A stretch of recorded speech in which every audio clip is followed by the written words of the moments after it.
नमस्कार नमस्कार नमस्कार नमस्कार.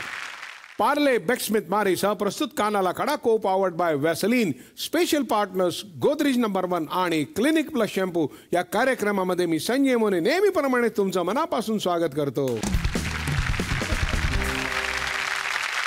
आपण मराठी माणसं फार प्रेमळ आहोत. माफ करा, आपण मराठी माणसं फार प्रेमळ आहोत.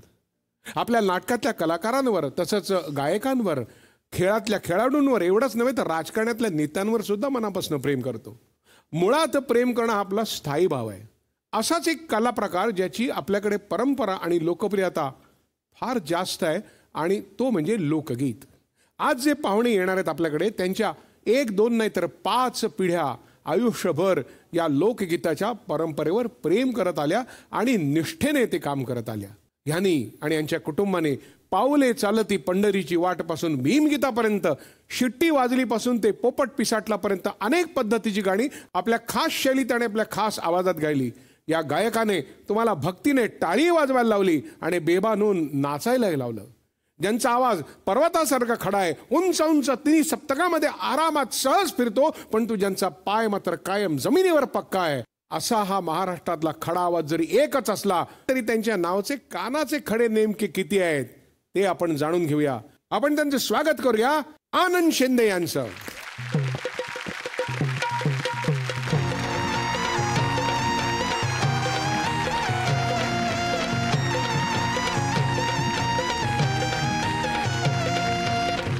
नमस्कार. ज्यांच्या आवाजाला दुनियेने मानलं, लोकसंगीताचा ज्यांनी ग्लॅमर आणलं, ज्यांच्या आवाजाला दुनियेने मानलं, लोकसंगीताचा ज्यांनी ग्लॅमर आणलं, लहानांपासून मोठ्यांना ज्यांनी लावलं नाचायला, ज्यांनी लावलं नाचायला, तेच आनंद शिंदे हे आले कानाला खडाला. तेच आनंद शिंदे हे आले कानाला खडाला. तेच आनंद शिंदे हे आले कानाला खडाला. क्या बात आहे, क्या बात आहे. पहिल्यांदा तुमचं फार फार आभारी की तुम्ही माझ्यावरती गाणं केलं. मला फार आवडलं गाणं, खास तुमच्यासाठी. क्या बात आहे. तरी पण मला अजून समाधान नाही झालं, तर मी एक तुमचं गाणं तुम्हाला म्हणून दाखवू. तुम्ही गाता? हा, बघा बघा बघा. पण हे तुम्ही जे आज वाघासारखं काय घालून आले? वाघाला भेटण्यासाठी, वाघाला भेटायला, पण मी वाघाचा आवाज ऐकायला कपडे घालत तर ऐका मी तुम्हाला बघा बघा जावा नवीन. हे पाणी पिऊ थोडं. नाही हो, ज्याचं काम त्यांनीच केलं पाहिजे. तुम्हीच ऐकवा, मला माफ करा, मी तुमच्यासमोर तोंड उघडलं. हो जाऊ दे. आवड मला ज्याची मी त्यालाच आणलं, जग बोलल्याला आता मी मानलं. आवड मला ज्याची मी त्यालाच आणलं, जग बोलल्याला आता मी मानलं. शेजारची गी काळी मैना लागली डोलायला, तवा लागली डोलायला. जवान विनो पोपट हा लागला मिठ मिठ बोलायला. जवान विनो पोपट हा लागला मिठ मिठ बोलायला.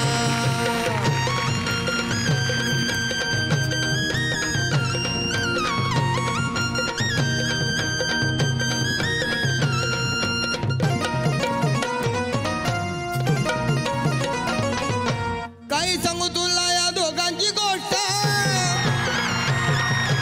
गोष्ट इथं ती कळाली स्पष्ट. काही सांगू तुला या दोघांची गोष्ट, गोष्ट इथं ती कळाली स्पष्ट. पाहून मोका महिन्याचा झोका रे, पाहून मोका महिन्याचा झोका. लागतोय जुलाईला, कसा लागतोय जुलाईला. जवान विनो पोपट हा लागला मिठ मिठ बोलायला. जवान विनो पोपट हा लागला मिठ मिठ बोलायला. जवान विनो पोपट हा लागला मिठ मिठ बोलायला. जवान विनो पोपट हा लागला मिठ मिठ बोलायला.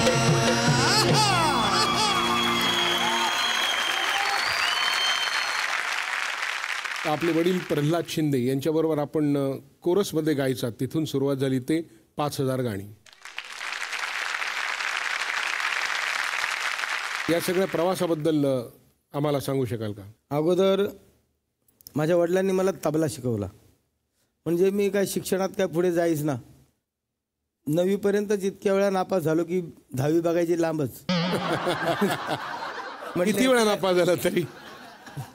भरपूर जाऊ. वा. मी मजेत बोलत असतो की 9 वेळा नापास झालो 9वीपर्यंत. पण त्या अगोदर काय झालं की ते म्हटलं की काहीतरी नोकरी केली पाहिजे, सगळेच गायक बनून होऊ शकत नाही, सगळेच माझ्यासारखे होतील असं काही नाही आहे. म्हणून त्यांनी मला त्यांचे नातेवाईक म्हणजे आमच्या मामांच्या तिकडं घरी पुण्याला रिक्षा शिकवायला पाठवलं. मग महिनाभर मी तिथं राहिलो, रिक्षा शिकलो. ते आमचा भाऊ कधी कधी द्यायचा मला रिक्षा, कधी कधी नाही द्यायचा. कारण का मलाही वाटायचं 2-4 दिवसात शिकलो पाहिजे, झालं पाहिजे, रिक्षा म्हणजे फायनल झालं आपलं.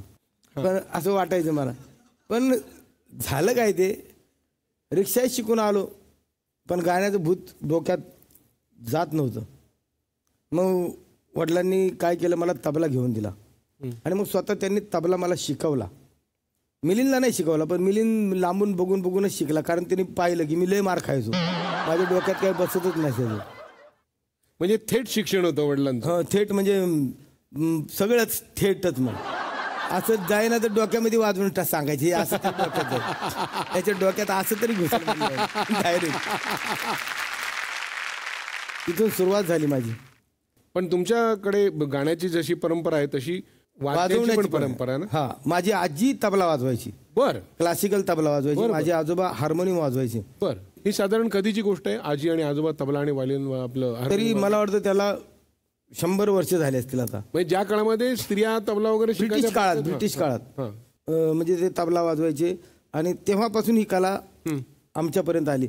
मी हे समजतो की क्लासिकल आमच्या घराण्यात नसेल कसं, कारण का की त्यावेळेला माझ्या आजीला तबला जो यायचा तो क्लासिकलच यायचा. कारण विठ्ठल शिंदे हे क्लासिकल गुरुजी होते, म्हणजे क्लासिकल सर होते आणि त्यांनी आयुष्यभर ते नोकरी केली. विठ्ठल शिंदे यांनी, ज्यांनी हे नवीन पोपट गाणं संगीतबद्ध केलं, माझे बंधू, मोठे बंधू. आणि दुसरी गोष्ट म्हणजे माझे चुलते हे क्लासिकल तबला वाजवायचे, माझे वडील क्लासिकल तबला वाजवायचे. म्हणजे क्लासिकल हे आमच्या घराण्यात पहिल्यापासून होतं, म्हणजे कलावंताचं घराणं. हां, पण आम्ही त्याच्यावरती जास्त लक्ष न दिल्या कारणानं आता वडील सुद्धा इस्माईल आझाद बरोबर तबला वाजवायचे. बर. आणि चमके हैदर की तलवार हे जे इस्माईल आझादचं गाणं आहे त्यामध्ये वडिलांचा पहिली तान आहे, चमके हैदर की तलवार. पण तो खरोखरच ऐकण्यालायक आहे आणि तो जवानीतला आवाज आहे. फार पातळ आवाज होता माझ्या वडिलांचा आणि तसा आवाज आत्ता होणे नाही महाराष्ट्रात. पुन्हा तरी आम्ही जरी मुलं असलो तरी आमच्यातही तो आवाज नाही आहे. तबला वडिलांनी इथे वाजून शिकवला तुम्हाला आणि तुम्हाला गाणं शिकवलं? नाही, मी गातच होतो, कोरसला वगैरे गायचो. म्हणजे लहानपणापासूनच गायचो मी गाणं, रक्तामध्येच गाणं होतं. गाणं गातच राहिलो, इथं गायचो तिथं गायचो, गात राहायचो फक्त, बाकी काय नाही.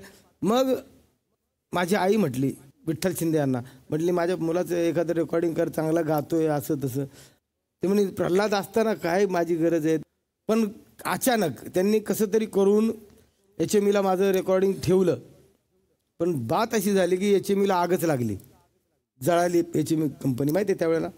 तर त्याच्यामध्ये मग 2 वर्ष असेच गेले, म्हणजे रेकॉर्डिंग काही झालीच नाही. पण मी तोपर्यंत मी इकडं कार्यक्रम करून माझं नाव मी थोडंसं कुठंतरी चालवलं होतं, मुकाबले करून, कव्वाली, रात्रभर कव्वाली करून, मुकाबले करून असं नाव माझं चालू होतं. मग त्यामधून विठ्ठल दादांकडे आले, म्हटले की बा प्रल्हाद चल, तुला एक नवीन कंपनी आहे व्हिनस कंपनी. मग दादा म्हटले रोकड पैसे मिळतील का? तर मग ते म्हटले लगेच तू चल. आणि मग त्यांनी घेऊन गेले. मग तिथं म्हटले पण आनंदचे पण 2 गाणे झाले पाहिजे. मग त्यावेळेला दादांनी 2 गाणे मला दिले, पाहुणी आली कशी लाडाला ह्या कॅसेटमध्ये, ट्रायल म्हणून. रतन जैन व्हिनस कंपनीचे मालक. मग त्यांनी म्हटले ठीक आहे तुम्हारे बच्चे को हम देते गाणं गाणे गेले. मग त्यावेळेला पहिलं गाणं मी गायलं, पत्र नव्हे समजावी तार, झुंजार सकपाळ यांचं गाणं आहे. आणि ते गाणं मी दादांबरोबर गायलं. मग तिथं त्यांना माहीत पडलं की बाबा आता हा आवाज म्हणजे ट्रायल म्हणून फुकट मी गाणे गायले. मग नंतर मला कळलं की मग रतन जैननी म्हटलं की बाबा आता उसको पैसा देना पडेगा. मग त्यांनी पर सॉंग 300 रुपये ठरवले मला. हे 300 रुपये त्या काळात? हां.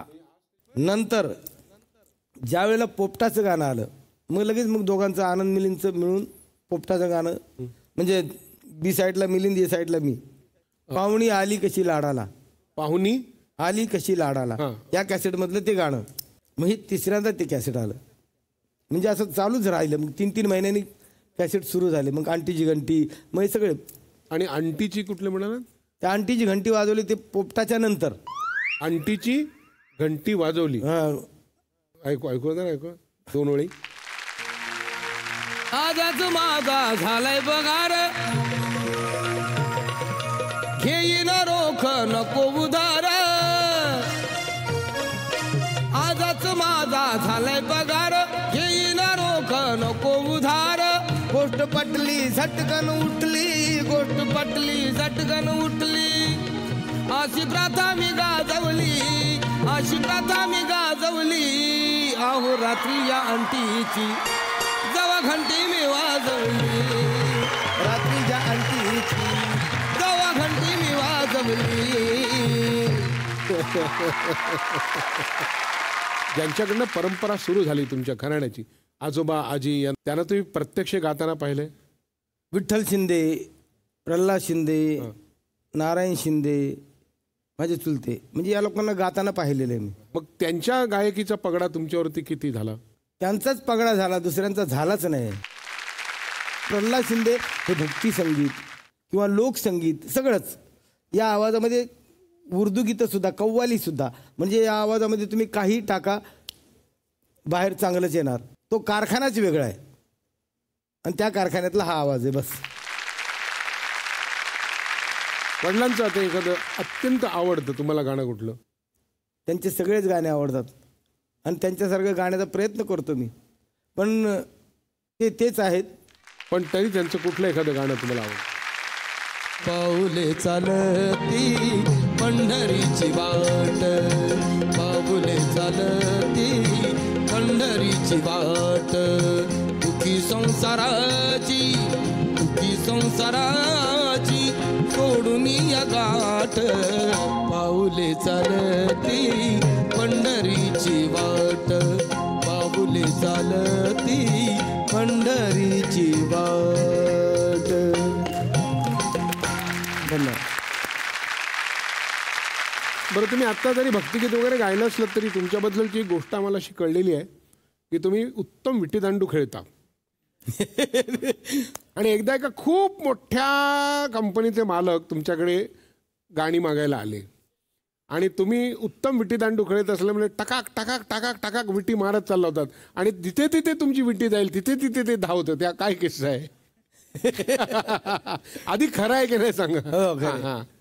नाही म्हणजे तो किस्सा असा आहे आम्ही त्यावेळेला आम्ही जे काही रेकॉर्डिंग करायचो ना ते फक्त पावसाळ्यात कारण पावसाळ्यामध्ये आराम असायचा इतर वेळेला प्रोग्राम चालायचे प्रोग्रामला व्हॅल्यू होता आणि रात्रभर कार्यक्रम केल्यानंतर सकाळी काय होत चालेल रात्रभर कार्यक्रम कव्वालीचे असायचे उजडेपर्यंत पण त्यावेळेला हे विनस कंपनीचे माझे चांगले मित्र आहेत पण चंपक जैन त्यावेळेला ते मॅसेंजर होते ते बोलवायला आले मला ते म्हणे चलो ना साहब को एक बार जाके मिलो उनको तारीख दो एक रिकॉर्डिंग अर्जेंट करना है म्हणलं साहब बिल्कुल रिकॉर्डिंग रिकॉर्डिंग का नाम मत लेना अभी बरसात में आओ कभी म्हणलं मे महीने के बाद जून में चाललो पुढं तो मागच बिचारा आणि मी चाललोय पुढं आणि मी काय थांबत नव्हतो आणि तो काय मला आळवल्याशिवाय राहत नव्हतं ते पहिलं कल्याणला येताना आहे ना आता तरी तो फ्लायओव्हर झालाय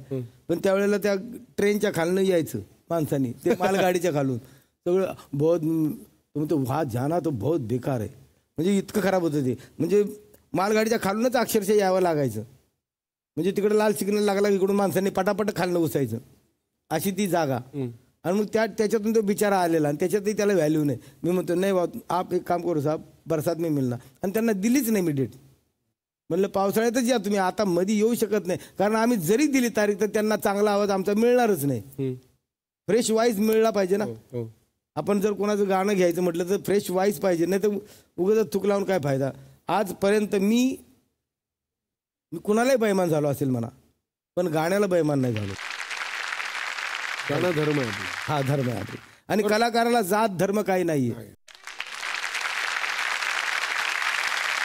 बरं, या तुमच्या सगळ्या स्वभावाने तुमच्या सासूबाईंना जरा काळजीत पडली होती ना आपल्या मुलीचं कसं काय लग्न करून द्यायचं याच्याबद्दल बरोबर म्हणून. नाही नाही तसं काय नाही. कारण का की माझी आजी आहे ना, माझ्या आईची आई, तिने माझा सांभाळ केला खरं. आणि तिने मागणं घातलं होतं त्यांच्याशी किंवा म्हणजे आमच्या सासूला म्हटली होती, माझ्या येड्या आनंदाला तुझी पोरगी दे. ती म्हणले ह्याच्याजवळ हाय काय, याचा बाप बी गाणं म्हणतोय, हे तो गाणं बी म्हणत नाही, हे काहीच करत नाही, याला कशी काय द्यायची. ती म्हणे ह्याच्या बापाची 12 एकर शेत आहे, म्हणजे त्यावेळेला सरकारने दिलेलं शेत होतं, त्या शेतावरती ती बायको दिली मला. मग अगदी दागिन्याने नटून थटून लग्न केलं. हो नाही हो, दागिन्यांना नटून कुठलं आलं, नकली मंगळसूत्र घातलं तिला. माहिती होतं सगळ्यांना का फक्त तुम्हालाच माहिती होतं? त्यांना माहीत नव्हती मला वाटतं, पण त्यांना नंतर माहीत झाले तर ते म्हटले असतील काहीतरी झाले, ते बोलणं पण झालं. पण मी त्याच्यानंतर नकली हा ऐवज चांदीचा सुद्धा ठेवला नाही, तर नकलीचं काय घेऊन बसता तुम्ही. बरं, एवढी तुम्ही सगळी रोमॅन्टिक सॉन्ग वगैरे गायलीत, गाणी गायलीत सगळ्या प्रकारची, बायकोसाठी कधी गाणं म्हटलं की नाही खाजगीत? अर्थात तुमचा आवाज एवढा बुलंद की खाजगीत काय गाणार म्हणा तुम्ही, अख्ख्या गल्लीलाच ऐकू जाणार ते. उगाच 5-6 बायकांचा गैरसमज व्हायचा, माझ्या गातो. नाही गायलं मी गायलंय ना खाजगीत. खाजगीत नाही गायलं, हळू पण हळू म्हणजे हळू पण नाही, मग रेकॉर्डिंग केले मी. मग कुठलं? येईना मला कुणाचं ऐकू, मला पाहिजे फक्त बायकू. येईना मला कुणाचं ऐकू, मला पाहिजे फक्त बायकू. पाहिजे फक्त बायकू, याला पाहिजे फक्त बायकू. पाहिजे फक्त बायकू, याला पाहिजे फक्त बायकू. आई बाप कुणाच्या जन्माला गेले, आई बाप कुणाच्या जन्माला गेले, अन भाऊ पण उषाचे सर्प जागाले. आई बाप कुणाच्या जन्माला गेले, अन भाऊ पण उषाचे सर्प जागाले. खरं बोललं कशाला झाकू, मला पाहिजे फक्त बायकू. येईन मला कुणाचं ऐकू, मला पाहिजे फक्त बायकू. येईन मला कुणाचं ऐकू, मला पाहिजे फक्त बायकू. क्या बात आहे. 26 जुलैला भरपूर पाऊस झाला, खूप वरपर्यंत, पहिल्या दुसऱ्या मजल्यापर्यंत पाणी आलं होतं सगळीकडे. तेव्हा काय किस्सा घडला होता? पाणी त्यावेळेला भरपूर आलं होतं, म्हणजे पाणी, मी खाली चाळीवर पण राहिलो होतो मोतीलाल नगरला 1 नंबरला, आणि विना अपार्टमेंटला माझा 6व्या माळ्यावर पण एक रूम होता गोरेगावला. तर पाणी चढत गेलं वरती. मग मी ही सगळी मुलं घेऊन म्हटलं आता चला, आता जसं तसं सोडलं पाहिजे, टाळा लावला आणि म्हटलं चला विना अपार्टमेंटला. आणि मग विना अपार्टमेंटला गेलो आम्ही. पण ज्यावेळेला बघितलं दुसऱ्या दिवशी, तर माझं सामान वगैरे सगळं भिजून, हार्मोनियम म्हणा किंवा माझ्या वडिलांनी घेतलेली हार्मोनियम पेटी ती सुद्धा खराब झाली होती. म्हणजे ते एक वाईट वाटलं मला त्यावेळेला. बाकी काही गेलं असेल ते काय नथिंग. तुमच्या मुलांची नावं काय आणि त्या नावं तुम्ही का ठेवलीत, त्याचं काय स्टोरी आहे? ज्यावेळेला मला पहिला मुलगा झाला, त्याचं नाव हर्षद. मुलगा झाला म्हणून मी लय खुश झालो, लय खुश. त्यावेळेला मी कमवत नव्हतो बरं का, असं छोटे मोठे कार्यक्रम करायचो, 51 रुपयाचे, 150 रुपयाचे असे. म्हणजे पूर्ण कार्यक्रमाचे 51 रुपये? हा, पूर्ण. आणि लग्न तर करून दिलं होतं, काहीच करू शकत नव्हतं. आणि त्याच्यात झाला पोरगा, लय खुश झालो. त्यावेळेचा असा किस्सा पण आहे की त्यावेळेला हिंदू मुस्लिमची लढाई, ते हिंदू मुस्लिमची पण झगडा झाला होता त्यावेळेला, दंगल. त्या दंगलीमध्ये ते माझे कार्यक्रम पण अर्धे कॅन्सल झाले. आणि त्याच्यात झाला पोरगा 11 मेला. म्हणजे काहीच खरं नाही. बाप झालो मी पहिल्यांदा. मग माझी बहीण म्हटली, माझी बहीण सिस्टर होती कोपर हॉस्पिटलला, जयश्री वाघमारे. तर ती म्हटली, आनंद तुला लय आनंद झाला ना, तू लय खुश झाला ना बाप झाला म्हणून. म्हणलं मग त्याचं नाव हर्षद ठेव. मग मी त्याचं नाव म्हटलं ठीक आहे तुझं ऐकतो, हर्षद नाव ठेवलं. 1.5-2 वर्षांनी 86ला नवीन पोपट गाणं बाजारात आलं आणि माझा उत्कर्ष झाला. मग म्हणजे आनंद शिंदेची पातळीच एका रात्रीत चेंज. म्हटले यार आता आपला उत्कर्ष झाला, म्हणजे पोरग पण झालं त्यात. मग त्याचं नाव उत्कर्ष ठेवलं. बरोबर. कारण माझा उत्कर्ष झाला, म्हणजे माझ्या पद्धतीने मी नावं ठेवत. मला कसं वाटलं याच्यावरती माझ्या मुलांची नावं आहेत. मग नंतर आता हे असा आदर्श कसा टिकवायचा, मग तो जबरदस्ती झाला तो आदर्श टिकवायचा. तुमचं कुटुंब इथे आलं असतं तर कसं वाटलं असतं तुम्हाला? ना आनंदच झाला असता मला. आले तर बरं वाटेल. हा बरं वाटेल. बोलूया आपण. कोणाला बोलवतो? हाक मारा, येतील बघा. आपल्याकडे ताकद आहे ती. काय माहित हा मग हाक मारा. नाही बा, तुम्हीच बोला आता. या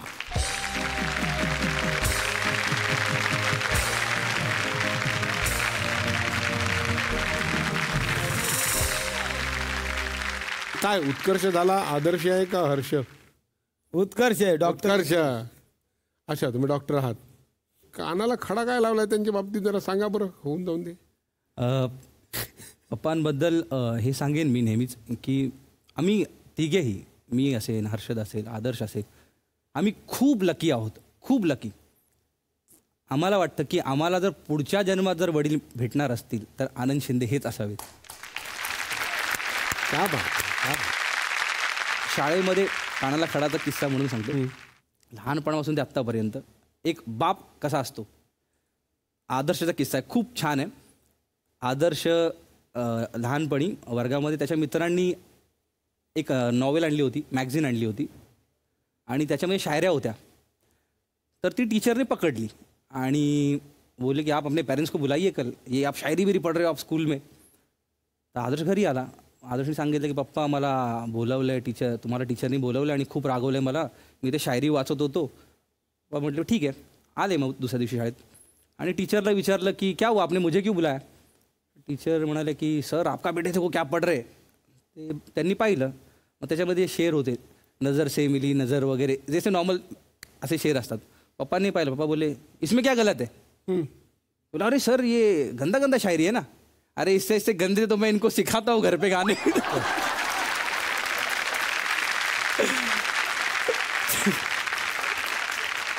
मग त्या टीचरचा रंग काय झाला इथे? लाल पूर्ण. काहीच नाही. म्हणजे त्यांचं सांगायचं. त्याच्या म्युझिकमध्ये गायलं ना मी बुलेट गाणं. बुलेट कुठलं? त्याला माहिती आहे ते. दोघे मिळून गायला तुम्ही? नाही मी गायलं, म्युझिक त्याचं लिहिलं त्यांनीच. काय शब्द आहेत? त्याच्याकरता पण सांगायला खूप आवडेल मला. लहान होतो मी, खूप लहान होतो. आणि मी आणि जसे पप्पा आणि काका बसतात तर आम्ही त्यांना बघायचो, मी आणि आदर्श दोघे भाऊ म्युझिक कसे करतात, गाणी कशी निवडतात. तर त्यावेळेला आम्ही दोघे यांच्या बाजूला बसायचो असेच. तर मी हार्मोनियमवरती बसलो की हे एक गाणं आमच्या अंगावरती फेकायचे, चाललाव या गाण्याला चाललाव. तर आम्हाला इतकं काय ते कळायचं नाही. त्यावेळेला एक डुएट हे होतं, डबल मिनिंग गाणं होतं आणि आमची मम्मी आतमध्येच असायची. तर ते गाणं त्यांनी दिलं. तर मी बघितलं ते आणि मला ठीक वाटलं. मला ते कळालंच नाही की ते डबल मिनिंग आहे म्हणून. तर मला आजही आठवतं ते. आदर्श ढोलक वाजत होता आणि मी हार्मोनियमवरती त्याला चाल लावत होतो.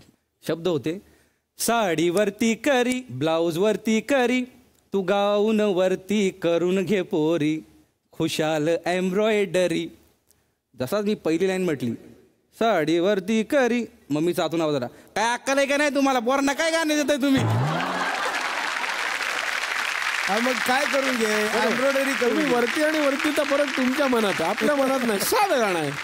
त्यांनी नेहमी आम्हाला हेच सांगितलं की गाणं हे गाणं असतं, हे क्लिअर प्युअर असतं, त्याच्यामध्ये वाईट असं काही नसतं. तुम्ही मांडता कसं, ते पोहोचवता कसं. त्याच्यामुळेच मी आता ते जे म्हणाले की मी डबल मिनिंग गाणं लिहिलं किंवा आता येणाऱ्या फिल्मसाठी जे गाणं लिहिलं किंवा जे म्युझिक मी करतोय, आदर्श करतायत, त्याच्यामध्ये पप्पा गातात. त्यावेळेला मला असं कधीच वाटत नाही की माझे पप्पा गात आहेत आणि ते डबल मिनिंग आहे, कारण का त्यांनीच आमची ती भीती मारून टाकली आधीच. तर कानाला खडा काय? कानाला खडा रिसेंटली झालेला किस्सा आहे. आत्ताच आम्ही एक जी फिल्म करतोय त्याच्यामध्ये मी डेब्यू करतोय फिल्ममध्ये ॲज ॲक्टर आणि पप्पा स्वतः डिरेक्टर आहेत त्या फिल्मचे. एक रोमॅन्टिक सीन आहे त्या गाण्यामध्ये आणि आदर्श आणि आदर्शची बायको नेहा दोघांनी गायलं आहे. म्युझिक मी केलेलं आहे, मी आणि आदर्शने. आणि ते गाणं अशा मोडवरती सुरू होतं की आंब्याची बाग आहे, हिरोईन पळत येते, तिला धापा लागत असतात आणि मी तिकडे मागून तिला जातो, पकडतो आणि पैंजण तिच्या कानाला, असा तो एक रोमॅन्टिक सीन आहे. क्लोजअप लागलेला आहे आणि तो सीन सुरू झाला आणि मी गेलो पळत. तर जसाच तो सीन यायचा, पैंजण तिच्या कानाला लावायचं, मला पप्पा दिसायचे समोर, कारण का ते मॉनिटरवरती बसले होते असे. त्यांना बघून माझा रोमांच काय राहायचाच नाही. तो सीन एकदा झाला, दोनदा झाला, 15 टेक झाले त्या सीनचे. तिथून ते ओरडले, अरे तू आनंद शिंदेचा मुलगा आहे, लाजतो काय, पकड तिला.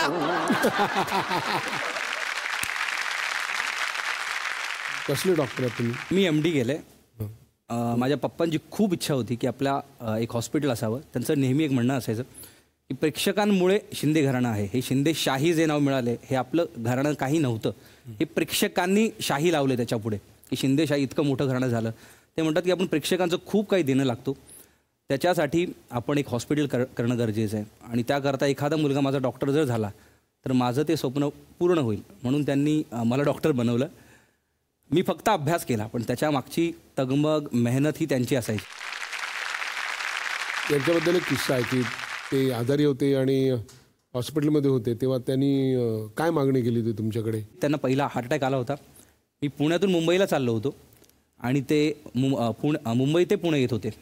एक्सप्रेसच्या ह्या टोकाला मी होतो, एक्सप्रेसच्या त्या टोकाला ते होते. आणि त्यांच्या ड्रायव्हरने मला फोन केला की दादा पप्पांना ना खूप घाम येतोय आणि त्रास होतोय, पण ते काय ऐकत नाही आहेत, कारण का पुणे महानगरपालिकेमध्ये त्यांचा कार्यक्रम होता. मग त्यांनी फोन केला, मला म्हणाले की मला घाम येतोय, पण मला काय नाही होणार, तू तिकडे मी आलो की मला चेकअप कर आणि काय असेल तिकडे बघू.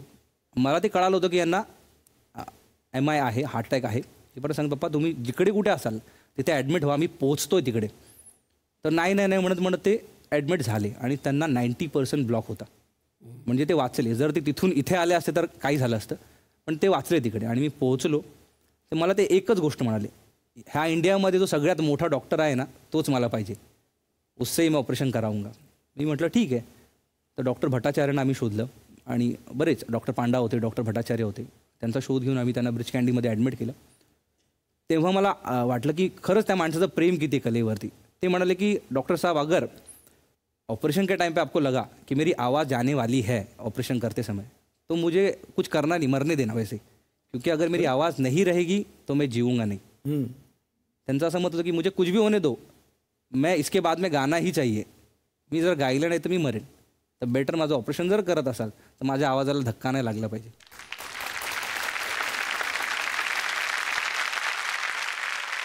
माझं जीवनच गाणं आहे. मी जगतोय ते गाण्यासाठी जगतोय. माझं गाणं बंद झालं ना, आनंद शिंदे नाही जगणार. मी माझे पप्पा ज्या वेळेला बाहेर आले होते तेव्हा ऑपरेशन थिएटरमध्ये मी त्यांना पाहिलं आणि तेव्हा जे मला वाटलं की त्यांच्यावरती अशी वेळ येऊ शकते आणि तेव्हा काय काय सुचलं, काय काय झालं. त्याच्यानंतर मी एक कविता त्यांच्यासाठी लिहिली होती. ती कविता अशी आहे, आईचा देव पुण्याईची ठेव, लाखात एकमेव बाप माझा. वाघाची दहाड, सुखाचा पहाड, मायेचे झाड बाप माझा. समाजाची ओढ, आवाज ज्याचा गोड, जगात नाही तोड बाप माझा. खरा खुरा हर्ष, साऱ्यांना आदर्श, विजयाचा उत्कर्ष बाप माझा. गाण्यात धुंद, संगीताचा छंद, विजयाचा आनंद बाप माझा. मला वाटतं की त्यांनी स्वतःला खूप महत्त्व दिलं पाहिजे, कारण का ते आहेत तर आम्ही आहोत. नाहीतर आमच्या आयुष्यामध्ये आनंद शिंदे के नाम के बाद दुसरं कुछ नाही आहे. कारण का आमची ओळख आत्ता थोडी आमची ओळख आहे, आदर्श आहे, उत्कर्ष आहेत, आम्हाला ओळखतात काही काही, पण आमची ओळख आम्हाला जे सांगायचे ते आमचे वडील आहेत. जर ते आहे ते कुठेही असू देत, महाराष्ट्रात जगात कुठेही असू देत, पण ते आहेत, हा खूप मोठा सपोर्ट आहे आमच्यासाठी.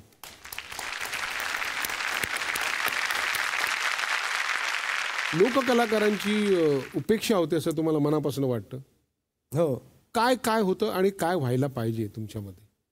कमीत कमी प्रत्येक कलाकाराला त्याचं हक्काचं घर मिळालं पाहिजे, एक कलानगर बनलं पाहिजे. आणि जर यदा कदाचित मी जर खरोखरच नेता झालो तर या कलाकारांसाठी काहीतरी करीन मी. कमीत कमी प्रत्येकाला घर तरी देईन. फक्त अट एकच राहील माझी की हे घर तुम्ही विकताना, तुम्ही विकत घेणारा पण तो कलाकार असला पाहिजे, मग कोणत्याही जातीचा असू द्या. गैरवापर होता का म्हणायचा? म्हणजे शेवटपर्यंत ती कला नगरीच राहिली पाहिजे. त्या ठिकाणी दुसरा धंदेवाईक माणूस येता कामा नये. त्या कलानगरीमध्ये फक्त कलाकारच आला पाहिजे, ही एकच अट राहील. पण तुमच्या गाण्यामध्ये ना कायम पक्षी प्राणी कसे घेतात? पोपट आहे, कोंबडी आहे, अमुक आहे, तमुक आहे. ते मी नाही आणत, माझ्यासाठी गाणी बनली गेली आणि ते तसं झालं. पण तुमच्या मुळात आहे प्रेम पक्षा प्राण्यांवरती वगैरे? आहे ना. हे मी एवढं सगळं बोललो आणि असं फडफडलाय माझा जीव. तर एक म्हणजे कोंबडी फडफडते तसं माझा जीव झालाय. तर मला जरा शांत करण्यासाठी एखादं गाणं म्हणून दाखवाल का?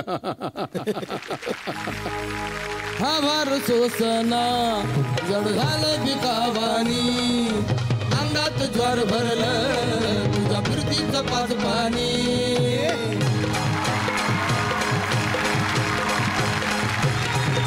घुमाची राहू माझ सांगा होणार काधनी, रात्रीला झोप नाही डावी लवती या पापनी.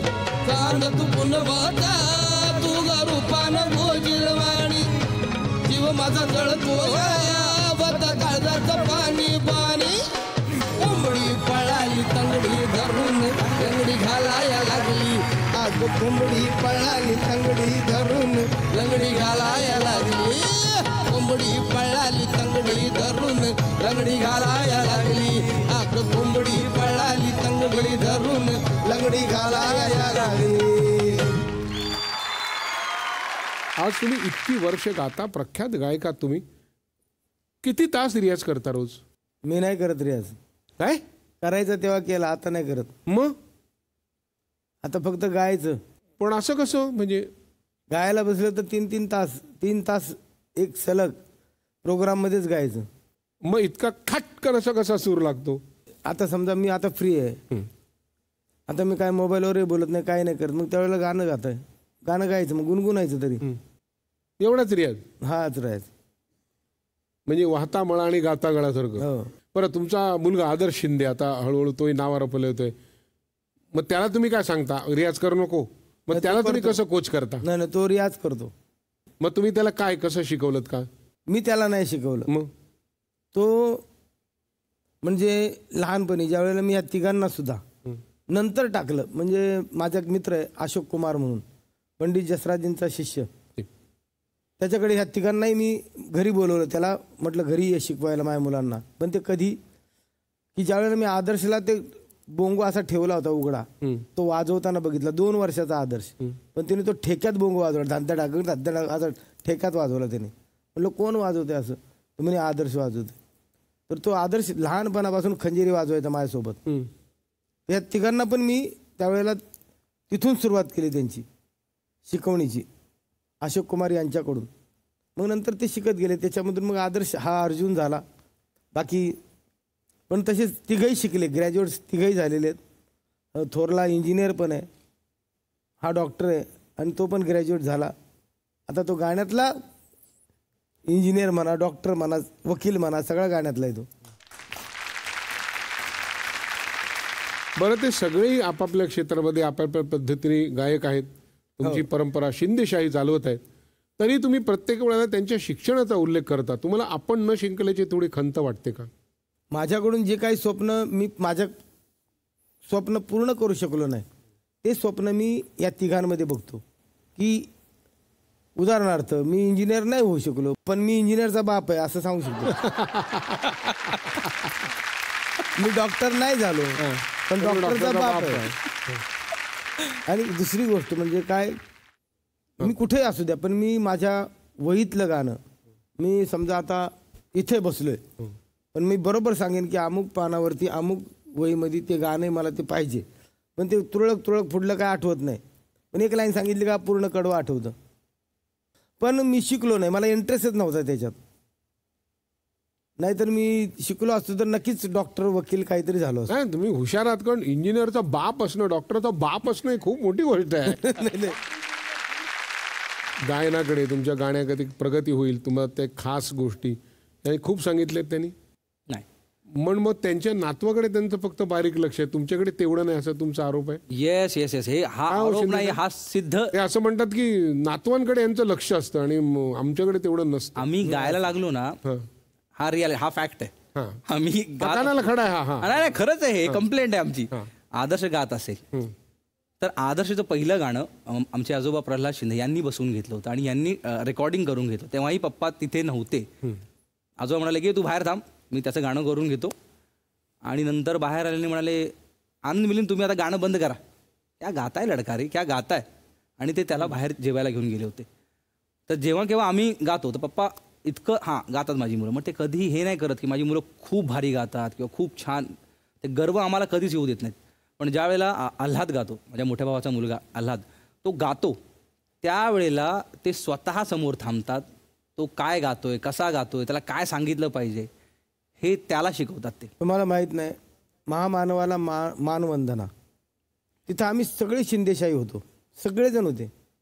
कुणाला वंशमोर नाही आला, पण आल्हादला वंशमोर आला आणि लाखो माणसं उभी राहिली. पण आल्हादला एवढं डोक्यावरती घेतलं पब्लिकने.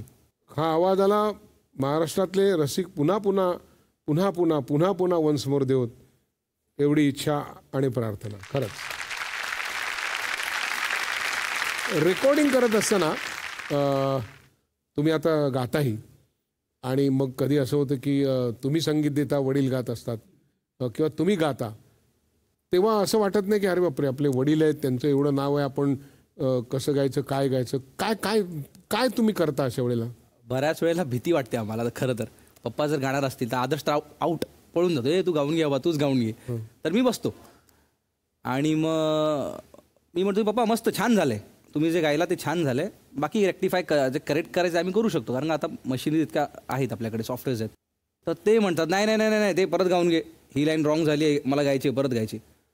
त्यावेळेला मला अप्रूप वाटतं की जे आता टेक्निकली आपण करू शकतो तरी त्यांचं सॅटिस्फॅक्शन हे लाईव्ह आणि ओरिजिनॅलिटीवरती खूप आहे.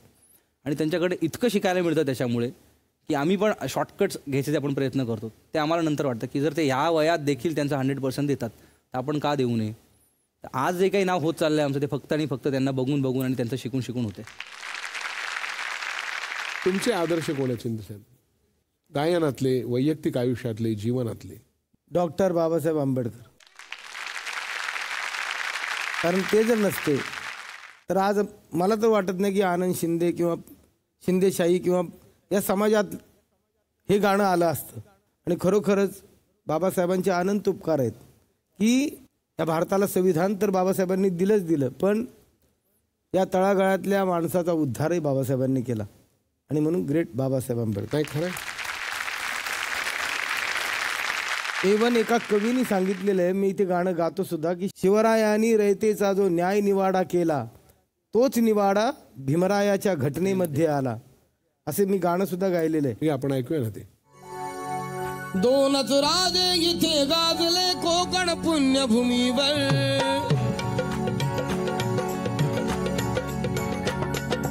दोनच राजे इथे गाजले कोकण पुण्यभूमीवर, दोनच राजे इथे गाजले कोकण पुण्यभूमीवर. एक त्या रायगडावर, एक चौदार तळ्यावर, एक त्या रायगडावर, एक चौदार तळ्यावर, एक त्या रायगडावर, एक चौदार तळ्यावर.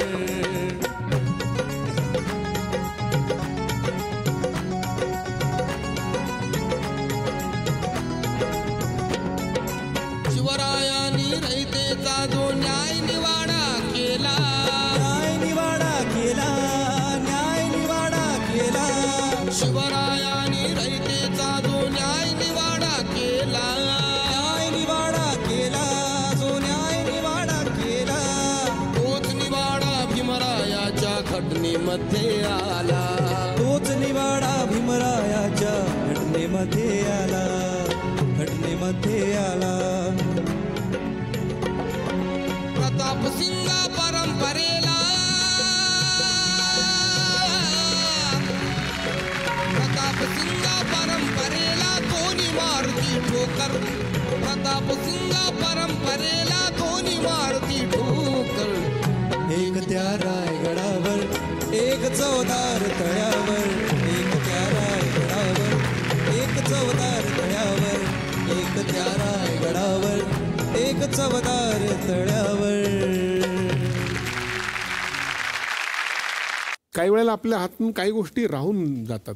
असं काही तुम्हाला वाटतं की राहून गेलं, काही अपुरं राहिलं, किंवा असं काय की जे मी आता पूर्ण करणार आहे? मला असं वाटतं की मी बायका पोरांना जो वेळ नाही देऊ शकलो तर यापुढे देण्याचा प्रयत्न करीन. हा कानाला खडा आहे, पण आता 3 दिशेला 3 आहेत. बघू, थोडं इकडे इकडे थोडं थोडं जाण्याचा प्रयत्न करीन. तुम्ही ते आलात त्याबद्दल झी मराठीतर्फे तुम्हाला एक छोटीशी प्रेमाची भेट आठवत.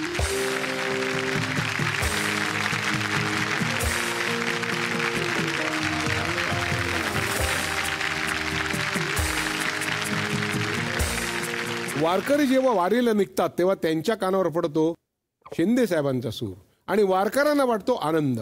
नवरा जेव्हा वरातीसाठी निघतो त्याच्याही कानावर पडतो आनंद शिंदे यांचा सूर आणि त्याला मिळतो आनंद.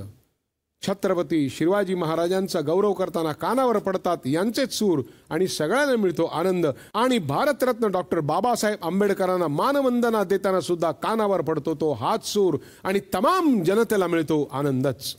असा हा लोककला जपणारा लोकांमधला हिरा कलावंत आनंद शिंदे यांना आपण शुभेच्छा देऊया आणि आजच्या भागात इथेच थांबूया.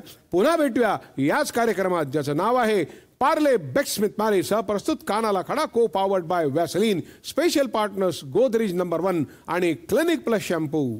या कार्यक्रमाची सांगता शिंदे साहेब आपल्या एखाद्या गाण्याने व्हावी अशी माझी इच्छा आहे. शिट्टी वाजली, मेलाची शिट्टी नाही, बशीची शिट्टी. गाडी सुटली, पदर गेला वर, अन पदर गेला वर. पोरी जरा जपून दांडा धर, पोरी जरा जपून दांडा धर, पोरी जरा जपून दांडा धर, पोरी जरा जपून दांडा धर. शिट्टी वाजली, गाडी सुटली, शिट्टी वाजली, गाडी सुटली, अन पदर गेला वर. पोरी जरा जपून दांडा धर, पोरी जरा जपून दांडा धर, पोरी जरा जपून दांडा धर, पोरी जरा जपून दांडा धर.